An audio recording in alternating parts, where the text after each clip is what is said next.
Hey guys, so this is CA Student Tales. Let's resume SA 230 Audit Documentation. Let's recap what we studied till now. We studied the definition of Audit Documentation.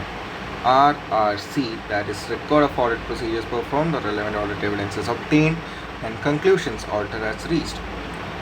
Next was objectives of the auditor under SA 230. We have two objectives.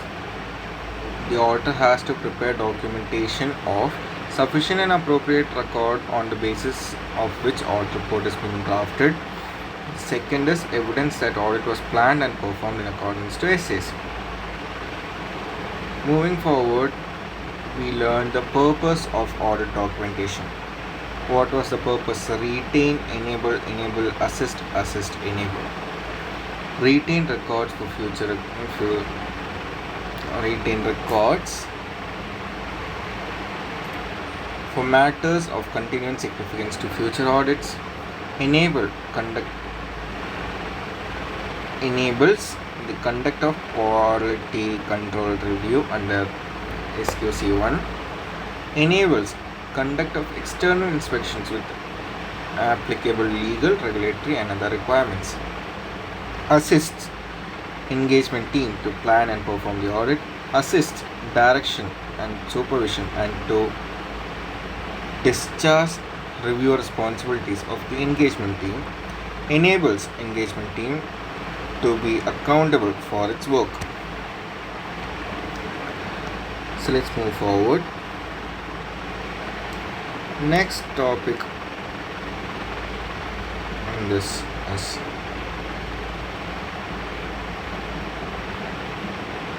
form, content and extent of audit documentation. Form, content and extent of audit documentation.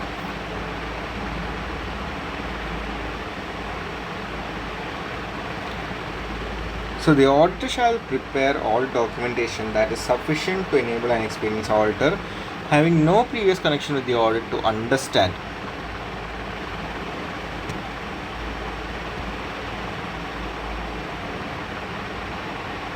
So let's jot it down. An auditor shall prepare the documents in a file such that another auditor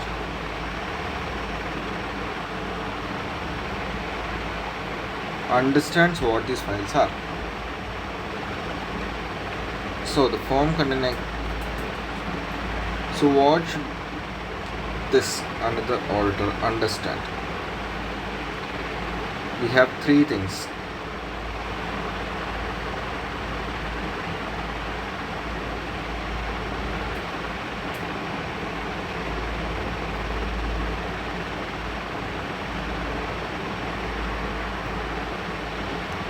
Nature, timing, extent of audit procedures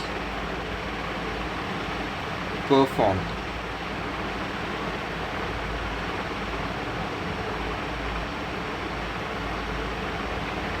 Next, results of audit procedures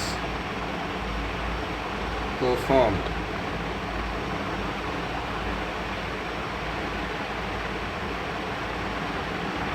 Third, significant matters arising during the audit. So an auditor shall prepare the documentation in such a way that another auditor who does not have any prior experience in the audit can understand these three things. That is, 1. Nature, timing and extent of audit procedures performed. 2. Results of such audit procedures performed. 3. Significant matters arising during the audit and conclusions reached thereon.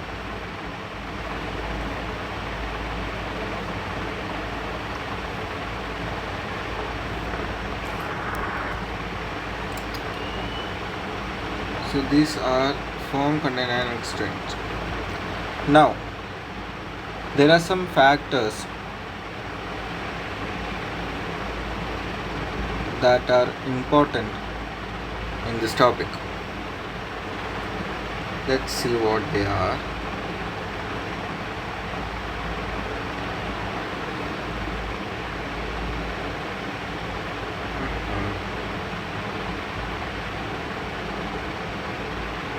Factors affecting form, content and extent of audit documentation.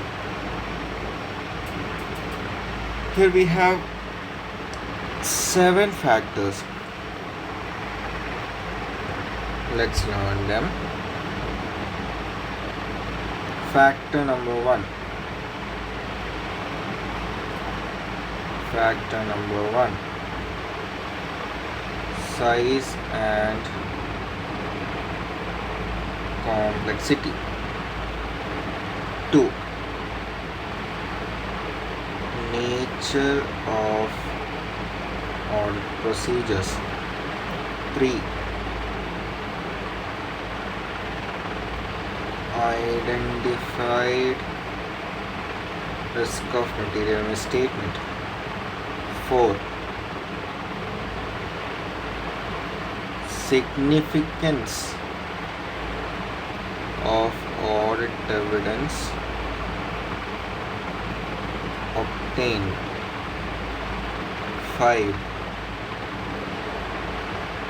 Nature and extent of exceptions identified.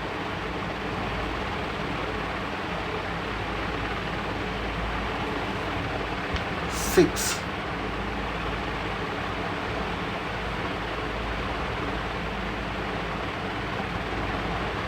Basis for conclusion. 7. Audit methodology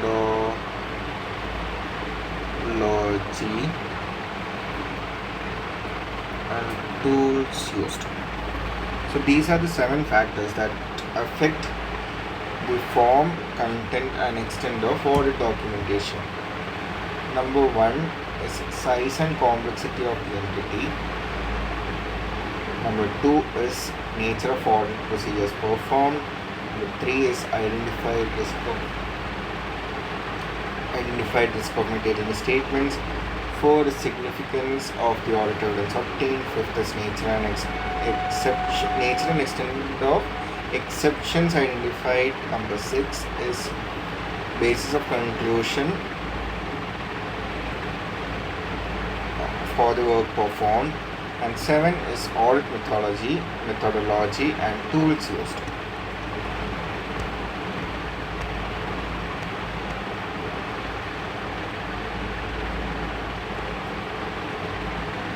Okay, so let's move forward.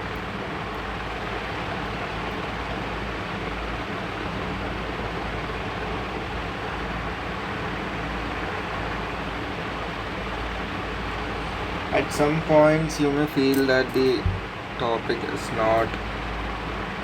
you're not getting what I'm saying, so you can drop a comment in the chat box so that I can put a video of that specific area.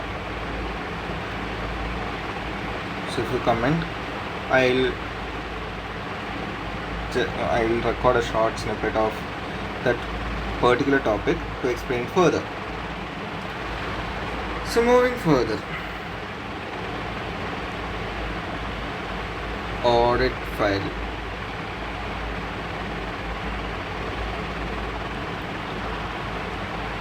So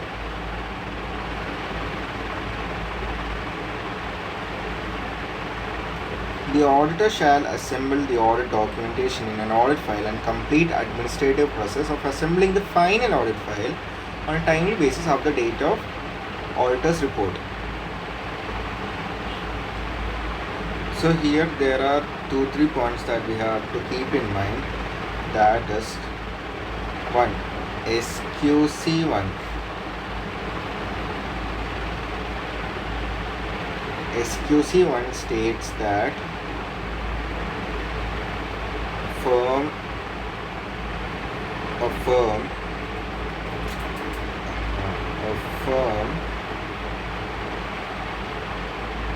should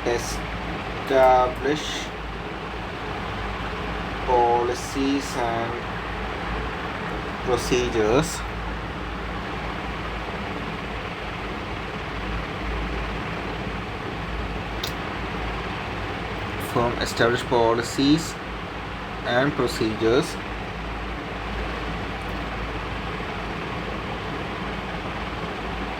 for timely completion.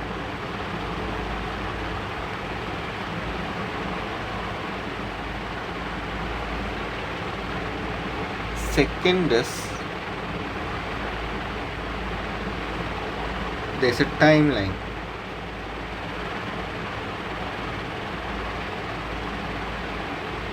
Within 60 days from date of auditor's report.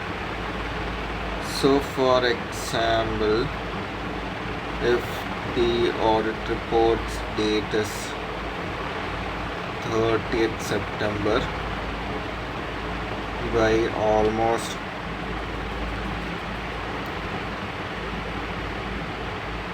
29th October,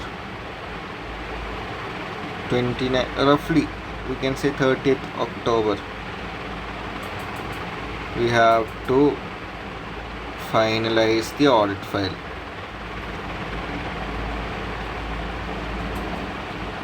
Another thing that should be kept in mind is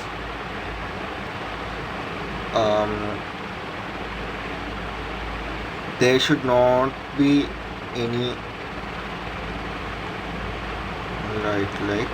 no additional audit procedure while preparing audit file. It's just an administrative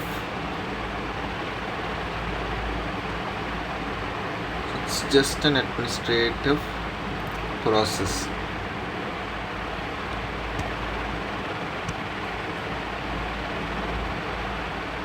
Another important thing is this audit file shall be retained for 7 years from date of audit report. Minimum 7 years we have to retain this audit file. So that was part 2. Hope you guys liked it. If there's any doubts, you can comment in the comment box and I'll be up with the clarification or further explanation for any topics that you felt